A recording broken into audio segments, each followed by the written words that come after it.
Chapter 1025. Wilbur's expression was ashen. She said no, and her attitude was terrible. The nerve she has, Faye scoffed. Well, we won't play nice either. Report her for slander right now, and have the legal department sue her, give her a taste of jail and see how she acts then. No one said anything after that, but everyone knew that Faye would not even have to lift a finger. Everyone else present was more than capable enough of getting it done. Flora Duval would not be able to retaliate in the slightest, and Wilbur would not even have to show up. Yet Wilbur gave it some thought, and said, "That's a little drastic. Come on, she's still a kid. Let's just give her another chance." Faye looked at Wilbur. "Okay. Since you're fine with it, we'll give her one more chance. I'll tell the legal team to send her a letter explaining how serious the matter is.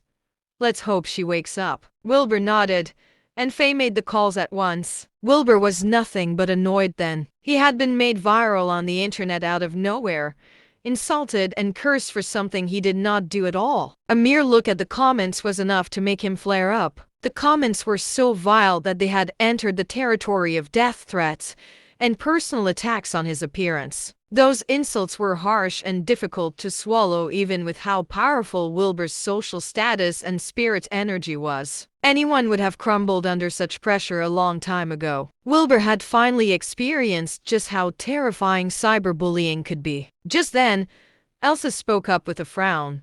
"Also, the only reason they haven't found your number is because it's considered classified information. Your phone would have been blowing up with endless calls and death threats in your voicemail and text message inbox otherwise." Farron glanced at Elsa, knowing that she was only saying this because she felt like Wilbur was being too kind. Farron honestly agreed with Elsa, nodding in a rare gesture of support for his cousin. At last, Faye said, "All right.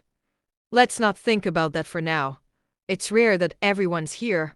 Let's go out for dinner and drinks." The others did not want Wilbur to be plagued with frustration and called out in agreement at once before yanking him off the island. They decided on the nearest restaurant, ordering a few dishes and 2 bottles of wine.